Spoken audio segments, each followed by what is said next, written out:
নমস্কার, আমি বিকাশ পাল, বাড়ি ভাড়াগুড়ি। হাগ্রামা সরকার 17 বছর রাজত্ব করলো, 15 লাখ টাকা স্যাংশন করলো। দুর্গাবাড়িতে কাজ হলো হাইস্টলি 40,000 টাকা বা 50,000 টাকার কাজ হয়েছে। সম্পূর্ণ টাকা ওইটা যারা কাজ করছে তাদের ঘরে চলছে। আচ্ছা, তারপরে নেক্সট টাইম ভাড়াগুড়িতে বহুত ঘর আসছিল, ঘরগুলাও নয়ছয় করে ওটা মেম্বার আর চেয়ারম্যানে খাইছে, ওগুলা বাদ। তে যদিও হাগ্রামা দিছিল কিন্তু গরিব মানুষ কিচ্ছু পায় নাই।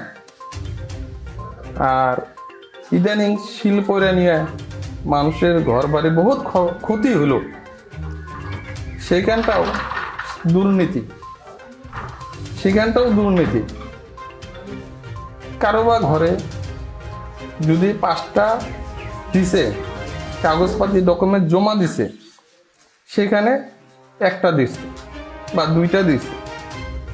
তাছাড়া ওদের খালি জুতা ক্ষয় করাই গেছে, যে তোর নামে আসে নাই রে, বা এরকমও লোক আছে তুই বিরোধী পার্টি, তোকে দেওয়া যাবে না রে।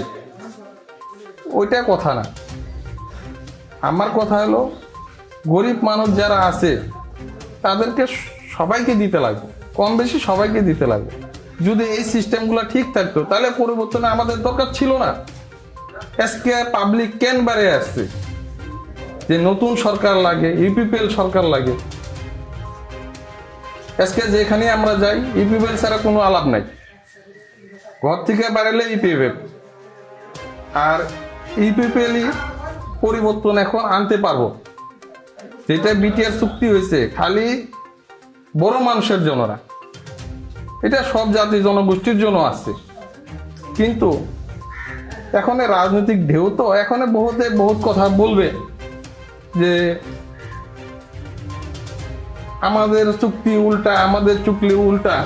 যদি ওরকমই চুক্তি হয় তাহলে হাগ্রামা মহিলারই কেন এখানে সাইন করলো? ওনার সাইন করার দরকার ছিল না।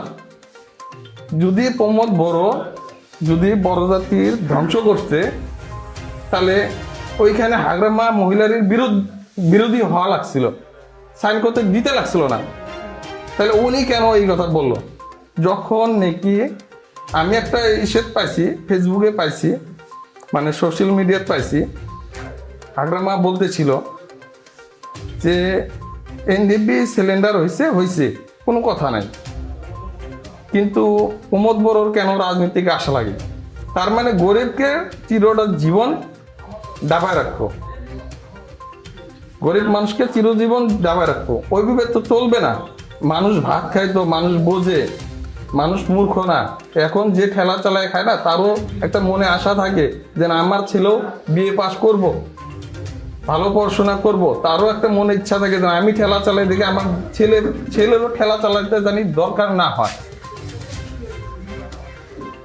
তাদের জানি দরকার না হয়। কিন্তু সিস্টেমগুলা এরকম করছে, মানে সব শেষ।